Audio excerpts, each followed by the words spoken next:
et bannissons tous les préjugés. Que tu sois de Basse-Côte ou Fouta, que tu sois de la Haute-Guinée ou la forêt, soyons unis dans nos différences et bannissons tous les préjugés. Unis dans nos différences. Unis dans nos différences. Coucou amis, Kankan nous accueille cette fois-ci encore. La dynamique jeunesse d'Unabaya s'implique sur la scène politique de la ville. Plus question de se limiter au port des t-shirts ou à des violences lors des manifestations politiques. Désormais, les jeunes s'invitent dans le débat pour le développement de leur collectivité. Restez accrochés à votre transistor. La suite, c'est dans un instant.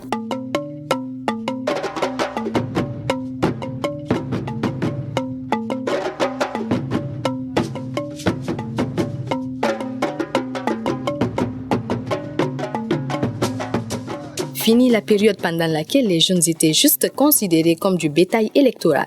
Maintenant, ils veulent être au centre de toutes les décisions. Tout doit se faire avec eux dans l'intérêt général de la nation. À Kankan, ils sont en tout cas de plus en plus nombreux à prendre conscience. Suivez l'avis de nos amis jeunes dans ce micro-trottoir avec Morike Keta du club scolaire.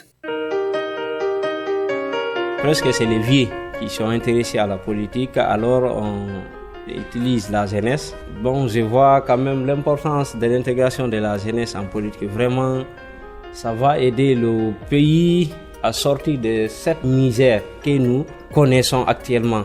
Mais en Guinée, ce que je vois, vraiment, partout il y a la pagaille, c'est les jeunes, c'est la jeunesse qu'on met devant. Donc après maintenant, si les postes de responsabilité sont là, on met les jeunesses à l'écart. Les vieux, surtout les inconscients, partagent. Donc, nous voulons renverser cette tendance en appelant la jeunesse, surtout les conscients, vraiment de s'engager, de se former davantage, vraiment pour développer notre pays. La politique devrait être menée dans ce pays par les jeunes pour qu'on puisse avoir des tendances un peu partout, pour ne pas laisser toujours les mêmes personnes diriger dans ce pays. Pour faire développer le pays, il faut utiliser la jeunesse. Je crois que la jeunesse se laisse faire en étant utilisée par les hommes politiques.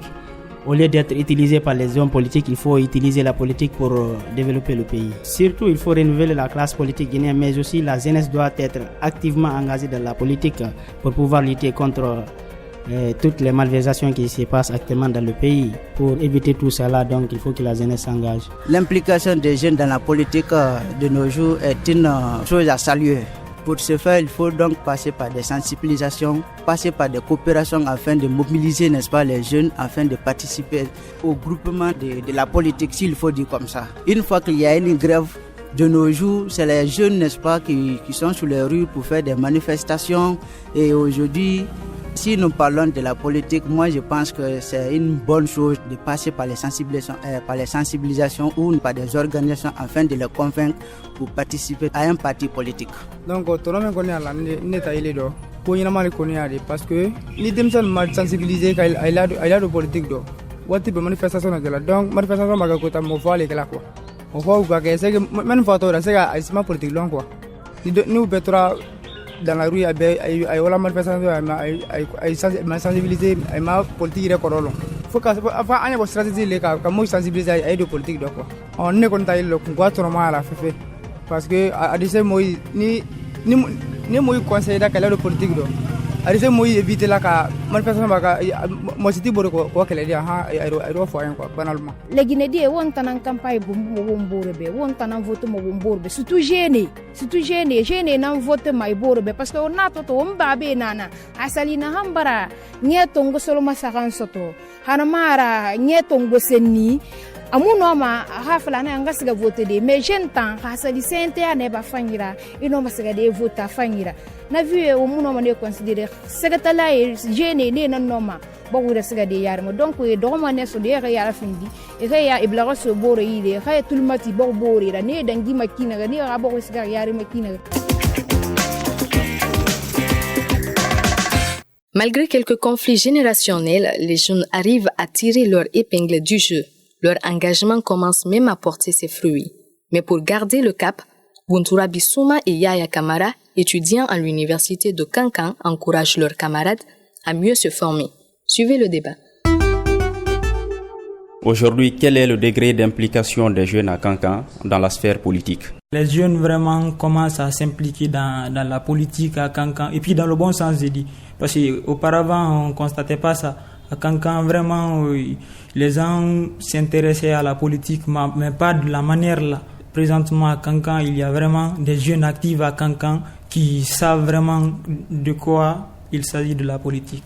Condé, par rapport à cet engagement, est-ce qu'on assiste à un réveil des consciences? Naturellement, lorsqu'on est dans une société dans laquelle le système politique fait tout pour mettre en place un certain nombre de préjugés, on est dans la perspective donc de s'organiser comme il l'a dit tantôt. Les jeunes s'organisent pour pouvoir prendre un certain nombre de dispositifs nécessaires à leur évolution. Mais malheureusement, au sein des partis politiques, que ce soit à Kankan ou même sur la scène politique guinéenne, on trouve que la jeunesse qui est la base donnée la plus constituante de notre population n'est pas représentative des prises de décisions qui se font au niveau des partis politiques. Lorsque vous prenez par exemple les partis comme le RPG, comme l'UFDG, comme l'UFR et autres, vous trouverez naturellement qu'à les postes de responsabilité à pouvoir, les jeunes ne sont pas représentés. Donc les jeunes sont la vache laitière, ceux-là qui sont utilisés lors des campagnes électorales, notamment pour les propagandes, naturellement pour faire passer des messages qui les excitent, qui les envoient sur un terrain qui n'est pas du tout appliqué. Donc lorsqu'on prend les activités politiques, on se dit donc que les jeunes sont faiseurs de roi. Pourtant, ils doivent être plébiscités à des postes de responsabilité, puisque notre population même elle est constituée à majorité par la jeunesse. Comment se manifeste cette implication? Les jeunes font des propagandes, c'est vrai. Et à Kankan, on a commencé à installer des antennes qui pourront mettre fin à ceci. Parce que si vous êtes organisé en des associations, or dans ces associations, vous ne parliez qui est vraiment du côté néfaste de la politique et du côté positif de la politique.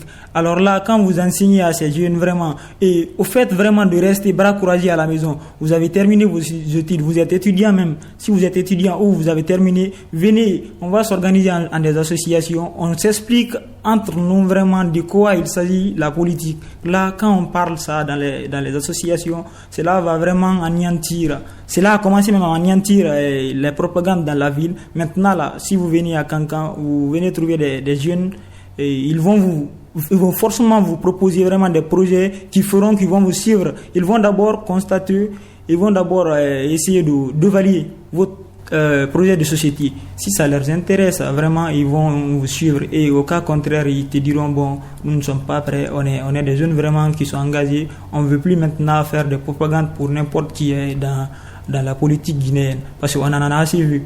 À Kankan a été victime de ça au préalable. Mais maintenant, là, on veut vraiment mettre fin à ceci à travers l'implantation des associations.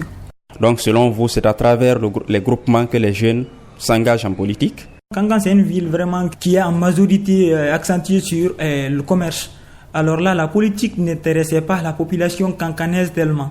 Mais maintenant, là, si vous avez des associations qui vous parlent tellement de la politique dans son sens propre, là, vous comprendriez à travers ça de quoi il faut faire quand tu es en face vraiment d'un leader politique. Concrètement, c'est les politiciens qui viennent vers vous? Quand on est association, on se fait d'abord reconnaître par l'autorité locale. Là, quand vous êtes dans la ville, vous êtes reconnu. Dans chaque prise de décision, vous êtes consulté. Même quand les politiciens vont venir, ils passeront par ces autorités. Ils vont dire, il y a telle association dans tel quartier. On dit souvent que les politiciens profitent des jeunes pour les manipuler afin de créer la division. Est-ce que c'est vrai? Ils viennent parce qu'ils savent que vous avez un certain nombre de capacités de mobilisation. Donc, au lieu de mettre à votre disposition des moyens financiers, au lieu d'ouvrir des relations qui puissent permettre à vous et à vos amis de pouvoir bénéficier de certaines aides ou de certaines formations, ils vous utilisent pour seulement que les campagnes. Généralement, ce sont ces jeunes pareils que vous voyez en train de conduire les motos, en train d'être sur les capots de voitures, en train de parler dans les radios. Ce sont des jeunes qui ont un objectif qui est précis par rapport à une durée limitée. C'est comme un contrat à durée déterminée, quoi. C'est-à-dire qu'on te dit, par exemple, OK, on a besoin de toi parce qu'on veut vraiment que tu fasses ça, tu fasses ça, tu fasses ça. Et moi, je le dis toujours à mes amis ici à Kankan. Tout ce qui se décide sur nous, ça nous est contre nous.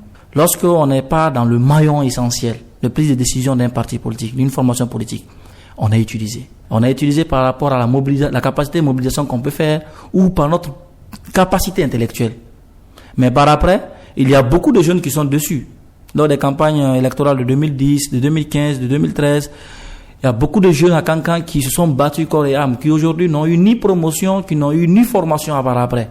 Parce que effectivement, il n'y avait pas de cohérence dans ce qu'ils faisaient entre eux et les personnes avec lesquelles ils étaient en train de travailler. Lors des dernières élections communales, a-t-on pu constater la présence des jeunes sur les listes des partis ou des indépendants? Lors des élections communales, par exemple, il y a eu un certain nombre de jeunes qui ont posé des candidatures indépendantes et par après qui ont été absorbés par les partis traditionnels, faute de moyens, surtout.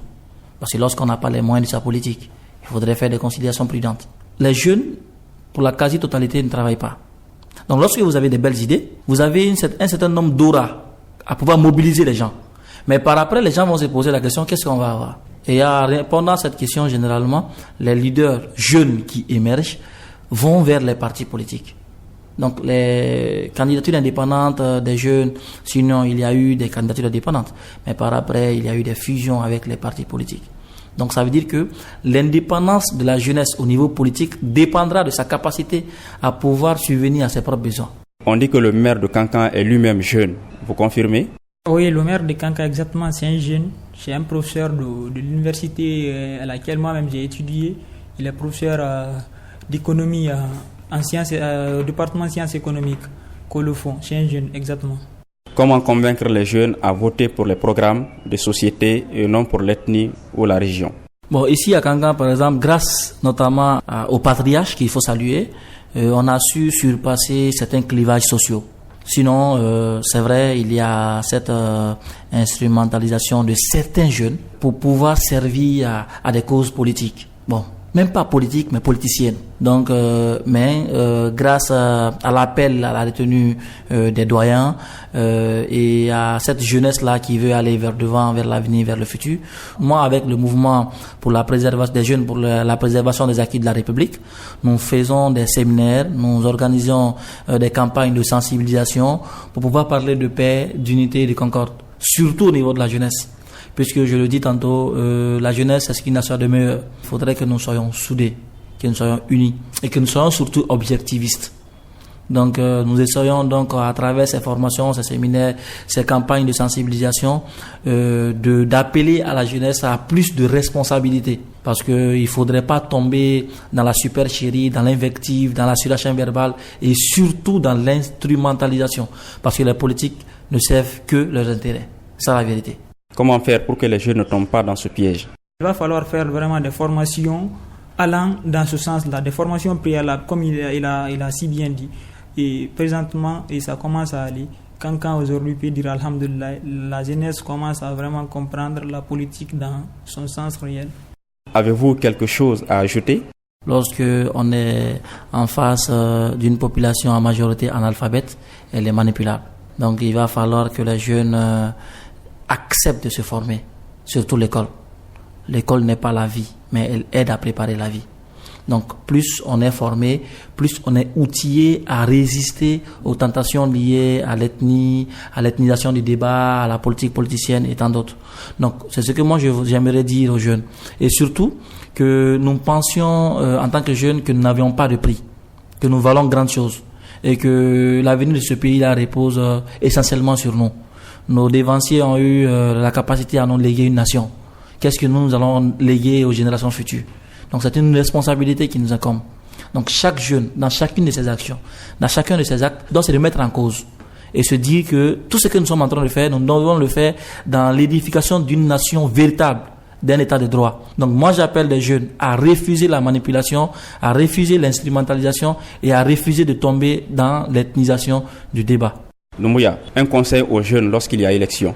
Et les jeunes doivent comprendre vraiment que c'est nous qui subissons toutes sortes de violences, toutes sortes de problèmes quand ça ne va pas. Or, d'abord, on oublie vraiment que c'est nous qui votons pour élire vraiment les présidents, les élus là, dans les élections. Là, votons par conviction. Regardons d'abord vraiment le projet de société d'un candidat avant de voter pour l'intéressé.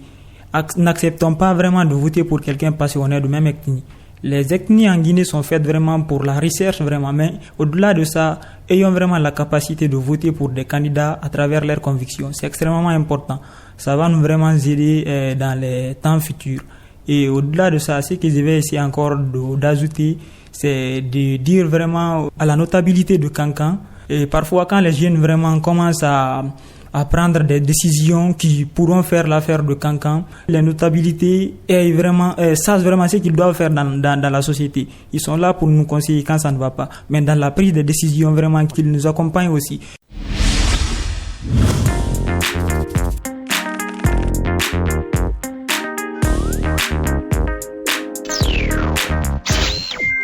Dans les milieux jeunes, on invite la couche juvénile à se focaliser sur les programmes de société des partis politiques. Notre invité de la semaine est Ousmane Keita, chargé des questions jeunes au Conseil régional des organisations de la société civile de Kankan. Il répond à Morike Keita.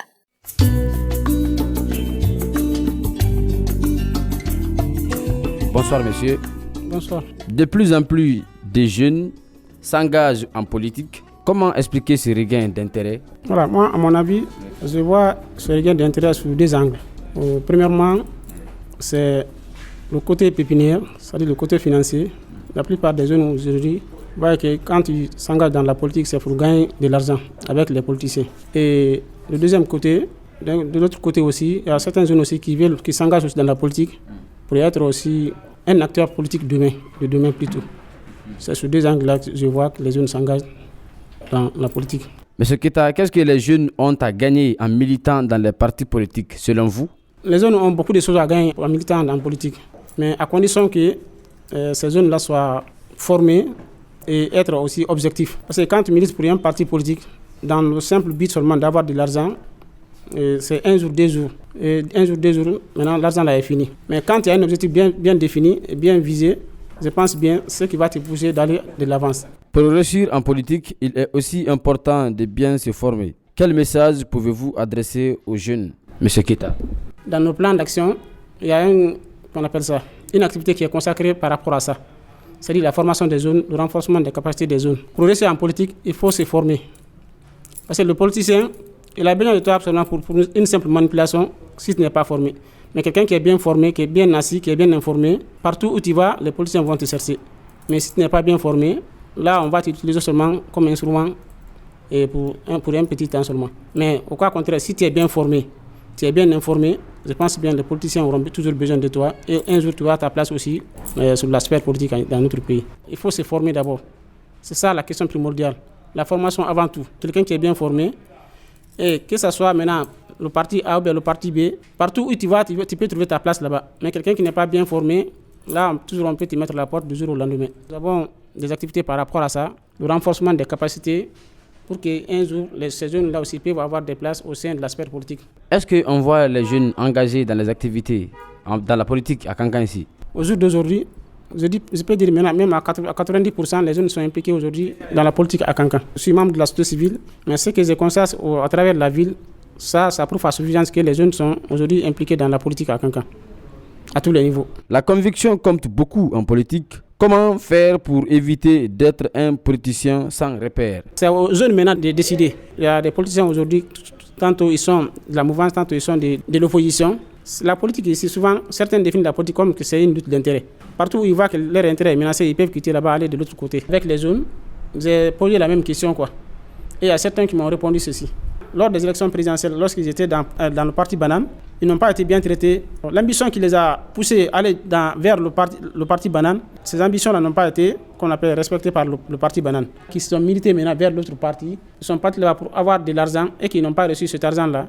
Ils sont découragés, ils quittent là-bas, définitivement maintenant ils viennent de l'autre côté. Il y a un groupe de jeunes qui ne voient seulement que l'aspect argent. Et le second groupe aussi ne voit seulement que l'aspect promotion en politique. Tu vois, c'est les deux groupes qui se battent en politique à Kankan ici. Il y a certains qui sont là uniquement pour avoir des postes de responsabilité au sein du parti. Mais d'autres, c'est le contraire. Et ce qui les intéresse seulement, lors des campagnes, l'argent on en va comme ça pour les campagnes, et c'est l'argent qui les intéresse seulement.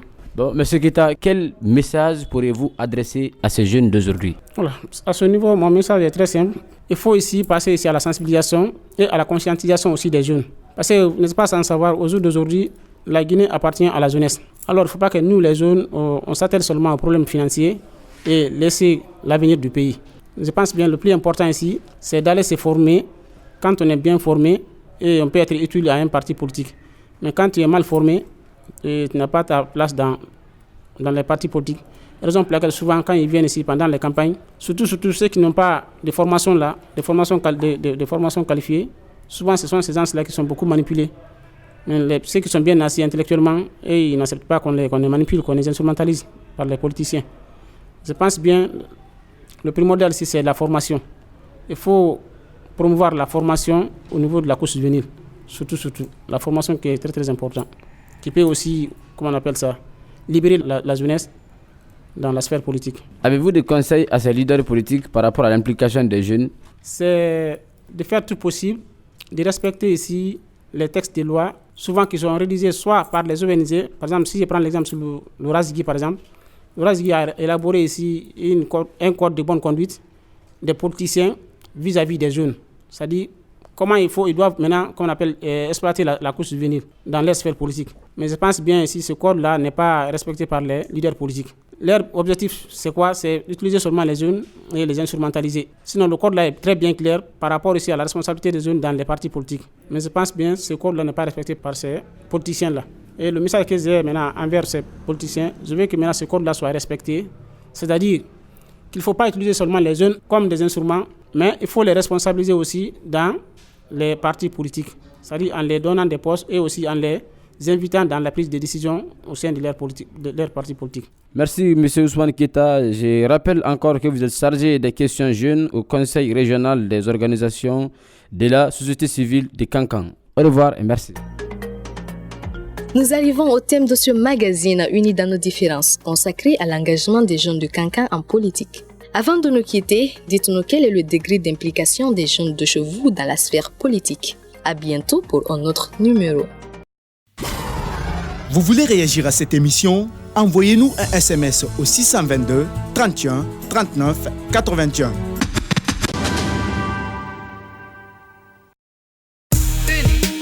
Unis dans nos différences. Unis dans nos différences. Que tu sois musulman ou chrétien, que tu sois animiste ou païen, soyons unis dans nos différences. Et bannissons tous les préjugés. Que tu sois de Basse-Côte ou Fouta, que tu sois de la Haute-Guinée ou la forêt, soyons unis dans nos différences et bannissons tous les préjugés. Unis dans nos différences. Unis dans nos différences.